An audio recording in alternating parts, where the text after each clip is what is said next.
Olá pessoal, o professor José Santana do canal Platina na Física aqui falando. E nesse vídeo de hoje eu vou resolver aqui uma prova que eu passei para a minha turma de operador de processos industriais no IFCE Campus Pecém. A questão diz o seguinte: a pressão no interior de um líquido homogêneo em equilíbrio varia com a profundidade de acordo com o gráfico ao lado. Determine a pressão atmosférica, a densidade do líquido, a pressão a profundidade de 20 metros. Adote a aceleração da gravidade como 10 metros por segundo ao quadrado. Bom, a pressão da atmosfera, você vai poder calcular que vai ser a pressão cuja altura seja zero, a profundidade seja zero. Então é só você pegar aqui, ó, no gráfico, nós temos que para a altura igual a zero, a pressão que nós temos vai ser 1 vezes 10 elevado a quinta newtons por metro quadrado. Então aqui, o nosso item A, nós temos que a pressão atmosférica vale 1 vezes 10 elevado a quinta newtons por metro quadrado. Lembrando aqui que esse gráfico segue justamente quem? O teorema de Stefan, né? Que diz que P é igual a P0 mais a densidade vezes a aceleração da gravidade vezes a minha profundidade. No item B ele pede a densidade do líquido. Então, usando aqui o nosso teorema de Stefan, basta você pegar qualquer um desses pontos. Vamos considerar aqui, por exemplo, esse nosso primeiro ponto aqui, que tem uma profundidade de 5 e a pressão vale 1,5. Como nós já sabemos aqui que o P0 é a própria pressão atmosférica, que vale 1 vezes 10 a quinta newtons por metro quadrado, nós vamos ter o seguinte: 1,5 vezes 10 elevado à quinta é igual a 1 vezes 10 elevado à quinta, mais quem? A densidade do líquido, que é justamente o que a gente quer encontrar, a aceleração da gravidade, que a questão nos diz que é 10, e a profundidade, que é 5. Então aqui nós temos o seguinte: isolando aqui o termo da densidade, nós temos que a densidade, 10 vezes 5 dá 50. Então, 50 vezes essa minha densidade é igual a quem? O 1 está na direita positiva, ele vai para a esquerda negativa. Então, vai ficar 1,5 menos 1. Tudo isso que multiplica 10 à quinta. Então, eu tenho que a minha densidade vale quem? 0,5 vezes 10 à quinta, dividido por 50. Desse modo, nós temos aqui que a densidade vale quem? 0,5 posso escrever como sendo 5 vezes 10 a menos 1. Aí aqui vezes 10 a quinta repete. E o 50 eu posso escrever como sendo 5 vezes 10. 5 simplifica com 5. O 10 aqui vem com... cancela um 10 a quinta e aqui fica quarto. E o 10 a menos 1 com 10 a quarta fica 10 a terceira. Então aqui nós concluímos que a nossa densidade vale 1 vezes 10 a terceira. Como aqui está tudo no Sistema Internacional de Medidas, é quilograma por metro cúbico. Por fim, o item C, ele pede a pressão à profundidade de 20 metros. Aqui a gente tem duas formas de calcular. Primeiro é você ver aqui o padrão do gráfico. Ó. Subiu, desceu uma profundidade de 5 metros, a pressão subiu 0,5. Desceu mais 5 metros, subiu mais 0,5. Desceu mais 5 metros, a pressão subiu mais 0,5. Para cada 5 metros de profundidade que você vai descendo, você aumenta 0,5 na minha pressão. Como 20 metros vai ser mais 5 metros de profundidade a partir desse ponto, então nós teríamos aqui apenas mais 0,5 a partir desse ponto. Então, com isso, nós concluiríamos que a pressão seria 3 vezes 10 elevado à quinta newtons por metro quadrado. A outra forma seria justamente você aplicar no teorema de Stefan, que teria o quê? A pressão do ponto P vai ser igual a quem? A 1 vezes 10 à quinta, mais a densidade, a gente acabou de calcular que é 10 à terceira, vezes a aceleração da gravidade, que é 10, vezes a minha profundidade, que é 20. Então, a minha pressão P vai ser 1 vezes 10 à quinta, mais 2 vezes 10 à quinta. Logo, a minha pressão P vale quem? 1 mais 2, que multiplica 10 à quinta. Então, a pressão P vale 3 vezes 10 à quinta newtons por metro quadrado. A outra questão diz o seguinte: o elevador hidráulico de um posto de automóveis é acionado mediante um cilindro de área, vou chamar aqui essa área de área 1. Área 1 igual a 3 vezes 10 elevado a menos 5 metros quadrados. O automóvel a ser elevado tem massa igual a 3 vezes 10 a terceira e está sob um êmbolo de área, vou chamar aqui de área 2, que vale 6 vezes 10 a menos 3 metros quadrados. Sendo a aceleração da gravidade local, g igual a 10 metros por segundo ao quadrado, determine a intensidade mínima da força que deve ser aplicada no êmbolo menor para elevar o automóvel e no item B, o deslocamento que teoricamente deve ter o êmbolo menor para elevar 10 centímetros do automóvel. Bom, aqui é somente você ter o princípio de Pascal sendo aplicado. A pressão que está sendo exercida no êmbolo menor tem que ser igual à pressão que está sendo exercida no êmbolo maior. Consequentemente, nós iríamos ter o seguinte: a força no êmbolo menor dividido pela área do êmbolo menor tem que ser igual à força do êmbolo maior dividido pela área do êmbolo maior. F1 sobre área 1 é igual a F2 sobre área 2. Então vamos lá. O nosso carro tem massa 3 vezes 10 a terceira, no local que tem a aceleração da gravidade, que vale 10 metros por segundo ao quadrado. Logo, o peso desse meu automóvel, que vai ser justamente quem? A nossa força 2, vale mg, que é quem? 3 vezes 10 a quarta newtons. Então pronto, para a gente calcular a força 1, basta isolar ela nessa equação. A força 1 é igual à força 2, que multiplica a área 1 sobre a área 2. Então a minha força 1 vale quem? 3 vezes 10 a quarta, que multiplica a minha área 1, 3 vezes 10 a menos 5, dividido por 6 vezes 10 a menos 3. 3 com 6 fica 2 aqui embaixo. 10 a menos 3 com 10 a menos 5 fica 10 a menos 2. Então aqui eu tenho que a minha força 1 vale quem? 3 vezes 10 a quarta vezes 10 a menos 2. Tudo isso dividido por 2. Daqui nós temos que o meu F1 vale quem? 10 à quarta vezes 10 a menos 2 dá 10 ao quadrado. Então vai dar 300 dividido por 2, que dá o meu F1 igual a 150 newtons. O grande interessante aqui que você tem do princípio de Pascal é que bastou eu ter uma força de 150 newtons para poder equilibrar, suspender, no caso, um automóvel que pesava 30.000 newtons. Para o item B dessa questão, nós vamos apenas lembrar o seguinte: o princípio da conservação da massa vai ter que ser aplicada. Como assim? Toda massa que é empurrada do lado do êmbolo menor tem que ser a mesma quantidade de massa que fez com que o êmbolo maior subisse. Em outras palavras, todo o volume deslocado pelo êmbolo menor vai ter que ser deslocado também pelo êmbolo maior. E quem seria o volume do lado do êmbolo menor? Seria a altura que eu vou estar deslocando vezes essa minha área do êmbolo menor. Isso vai ser igual a quem? A altura que o êmbolo maior vai subir, multiplicado pela área desse meu êmbolo maior. Como eu tenho aqui que a altura 2 vale 10 centímetros e eu quero encontrar a altura 1, eu isolo ela nessa equação. Então a minha altura 1 vale quem? A altura 2, que multiplica a área 2 sobre a área 1. Então aqui, vou deixar em centímetros, que minha resposta já sairá em centímetros. Então eu tenho que a minha altura 1 vale quem? 10 centímetros vezes quem é a área 2? 6 vezes 10 a menos 3, dividido por 3 vezes 10 a menos 5. Aqui novamente, 6 com 3 simplifica, vem um 2 aqui.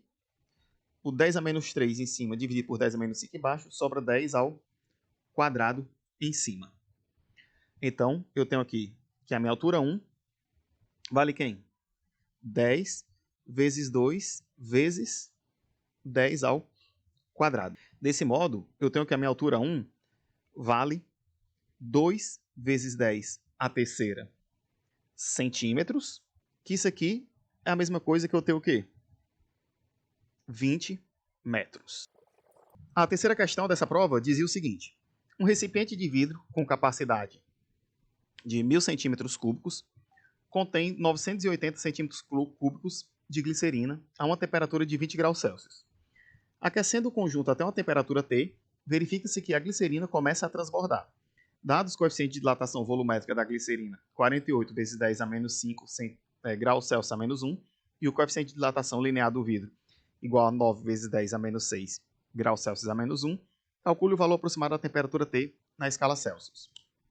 Bom, aqui você vai ter que ver o seguinte, nós estamos aqui lidando com uma dilatação volumétrica em líquidos. Quando você tem a dilatação volumétrica nos líquidos, você tem que levar em consideração que o recipiente que contém esse líquido também dilatou. Então vamos escrever aqui, ó. O volume inicial do recipiente, aqui nesse caso, vale quem? 1000 centímetros cúbicos. O volume inicial do líquido, aqui nesse caso, vale 980 centímetros cúbicos. A questão me deu o coeficiente de dilatação volumétrico do meu líquido, que é 48 vezes 10 a menos 5 graus Celsius a menos 1, e ele me deu o coeficiente de dilatação linear do recipiente. A gente precisa do coeficiente de dilatação volumétrico do recipiente. Então aqui basta a gente lembrar que é 3 vezes o coeficiente de dilatação linear desse meu recipiente. Então vai ser 3 vezes 9 vezes 10 a menos 6. Então o coeficiente de dilatação volumétrico desse meu recipiente vale 27 vezes 10 a menos 6 graus Celsius a menos 1. Pronto, a partir daqui nós vamos ter que fazer só o seguinte, ó. Como ele está dizendo, ó, que elevou-se até uma temperatura T, que a glicerina começa a transbordar, isso significa o quê? Que a variação do volume do líquido vai ter que ser igual à variação do volume do meu recipiente, mais a diferença que eu tinha entre esses volumes iniciais. Se inicialmente o meu recipiente cabia 1000 centímetros cúbicos e agora cabe 980 centímetros cúbicos, para ele poder transbordar, ficar na iminência de começar a transbordar, nós temos o quê? Que a variação do volume do líquido vai ter que ser igual à variação do volume do recipiente, mais esses 20 centímetros cúbicos que tem nessa minha diferença. Então vamos lá. Quem é a variação do volume do líquido? Vai ser o volume inicial do líquido multiplicado pelo coeficiente de dilatação volumétrica do líquido vezes a variação de temperatura. Isso vai ter que ser igual a quem? Ao volume inicial do recipiente vezes o coeficiente de dilatação linear do recipiente vezes a variação de temperatura, somado aqui com esses 20. Então vamos aqui substituindo os valores. Nós vamos ter 980 vezes 48 vezes 10 a menos 5, ΔT. Isso aqui vai ser igual a quem? A 10 a terceira vezes 27 vezes 10 a menos 6 mais 20. Então aqui nós temos o seguinte, 980 vezes 48 dá aproximadamente 4,7 vezes 10 elevado à quarta vezes 10 a menos 5 ΔT. Isso aqui vai ser igual a quem? A 2,7 vezes 10 elevado a menos 2 ΔT. Faltou o ΔT aqui em cima. Mais 20. Então vamos colocar tudo que é ΔT de um único lado. Nós vamos ter 0,47 ΔT menos 0,027 ΔT é igual a 20. Então eu tenho aqui 0,443 ΔT é igual a 20. Logo eu tenho que meu ΔT vale 20 dividido por 0,443. Então, meu ΔT aqui no caso vale quanto? Aproximadamente 45 graus Celsius. Então, como variação é final menos inicial e o inicial era 20 graus Celsius, nós temos que T menos 20 é igual a 45. Logo, a temperatura final vai ser aproximadamente 65 graus Celsius. Na nossa próxima questão, nós temos o seguinte, ó. Qual o aumento de comprimento que sofre uma extensão de trilhos de ferro com comprimento inicial 1000 metros ao passar de 0 graus Celsius para 40 graus Celsius, ou seja, sofreu uma variação de temperatura de 40 graus Celsius. Sabendo que o coeficiente de dilatação linear do ferro, alfa, é 12 vezes 10 a menos 6 graus Celsius a menos 1. Bom, essa questão é só aplicação direta da fórmula, né? A variação do comprimento é igual a quem? Ao comprimento inicial, alfa, delta t. Então vai ser 10 a terceira vezes 12 vezes 10 a menos 6 vezes 40. Então aqui nós temos que a variação desse comprimento vai ser quem? 12 vezes 40 dá 480. 10 a terceira vezes 10 a menos 6 dá 10 a menos 3. Então a minha variação aqui do comprimento foi de 0,48 metros. A nossa última questão, que foi colocada nessa prova, dizia o seguinte: ó, uma barca para transportar automóveis entre as margens de um rio, quando está vazia, tem volume de 100 metros cúbicos. O volume inicial desse barco é 100 metros cúbicos. E a massa desse meu barco, vou botar aqui a massa do barco, é 4 vezes 10 a quarta quilogramas. Considerando que todos os automóveis transportados têm a mesma massa de, vou botar aqui a massa de um carro apenas, vale 1,5 vezes 10 a terceira quilogramas, e que a densidade da água, vou chamar aqui de ρ, a densidade da água é 10 a terceira quilogramas por metro cúbico, determine o número máximo de automóveis que pode ser simultaneamente transportados pela barca. Aqui você só vai ter que ver o seguinte, ó. Desenhar aqui uma barquinha. Você tem aqui um barco que, quando está colocado aqui na água, ele vai aprofundar um determinado valor, que vai ser justamente para o nosso princípio do empuxo, né, o princípio de Arquimedes. Ele vai deslocar um certo volume de líquido, cujo peso desse líquido vai se igualar com o peso desse meu barco.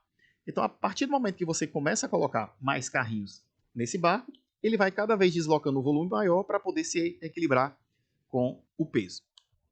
O empuxo vai ficando cada vez maior, porque eu vou deslocando cada vez mais lá a água, até chegar ao ponto que eu posso colocar carros nessa minha barquinha até que todo o volume deslocado por esse meu barco seja igual ao próprio volume que eu tenho desse meu barquinho. Porque se eu deslocar um volume maior do que o desse barco, esse meu barco vai afundar. Então essa vai ser a condição que a gente vai ter. Logo, o que é que vai acontecer aqui? O peso, o meu empuxo, vai ter que ser igual a quem? Ao peso do meu barco com os meus carrinhos. Então vai ser a massa do barco mais uma massa M que eu tenho de carrinhos, que eu posso escrever assim como M, ou como eu quero já saber o número de barcos, eu posso escrever o seguinte: como cada carrinho tem massa NC, vai ser o número N de carros vezes a massa de um carro. Tudo isso multiplicado por quem? Pela minha aceleração da gravidade. Mas como o empuxo ele é igual ao peso do líquido deslocado, nós podemos escrever o empuxo como sendo quem? A densidade da água vezes o volume deslocado, que no caso aqui é o próprio volume inicial desse meu barquinho, multiplicado pela aceleração da gravidade. A aceleração da gravidade de um lado simplifica com o do outro, e, substituindo aqui os valores, nós vamos ter a massa do barco, 4 vezes 10 a quarta, mais a massa de carros, 1,5 vezes 10 a terceira, vezes quem? N, que é o número que a gente está procurando. Isso aqui vai ser igual a quem? A densidade da água, que é 10 a terceira, vezes o volume do barco, que é 10 ao quadrado. Então, pronto. Aqui, nós vamos ter o seguinte. 1,5 vezes 10 a terceira vezes N é igual a quem? Esse 4 vezes 10 a quarta que está do lado esquerdo positivo, vai para o lado direito negativo. Para ficar todo mundo na mesma potência de 10, eu vou escrever aqui o lado direito como sendo 10 vezes 10 a quarta, menos quem? 4 vezes 10 a quarta. Com isso eu tenho que o meu número N vale quem? 4, 10 menos 4 dá 6 vezes 10 a quarta, dividido por 1,5 vezes 10 a terceira. Logo, o meu número n aqui, 6 dividido por 1,5 dá 4. E pela simplificação aqui, 10 a quarta com 10 a terceira, fica 10 a primeira aqui em cima. Logo, o meu número n é 40 carros. Você poderia colocar aqui no máximo 40 carros nessa barca para ela não afundar. E para finalizar aqui essa prova que foi aplicada, eu sempre gosto de colocar um desafio final de lógica nas minhas provas. O desafio dessa prova foi como é que uma pessoa que tem 15 anos em 1990 é capaz de completar 10 anos em 1995. Ou seja, você olha para essa questão e você vê que quando está num ano que supostamente seria maior, a idade dele estaria menor. Isso só é possível se você colocar aqui em questão o calendário antes de Cristo, que ele vai decrescendo. Então, se eu colocar aqui o ano de menos 1995, o ano seguinte vai ser menos 1994, depois menos 1993, menos 1992, menos 1991, e o ano seguinte vai ser menos 1990. Que quando você colocar aqui cada uma das idades, você vai ver que bate direitinho. Em menos 1995, ele tem 10. No ano seguinte ele faz 11, depois 12, depois 13, depois 14, para depois fazer os seus 15 anos. Então, isso aqui só é possível quando você está considerando o calendário antes de Cristo. Bom, pessoal, o vídeo de hoje ficou por aqui. Espero que tenham gostado. Mandem aí também nos comentários uma sugestão de questão que você queira que eu resolva também. Pode me enviar por e-mail alguma prova que você também tem que não soube resolver e queira que ela apareça aqui no nosso canal. E até a próxima.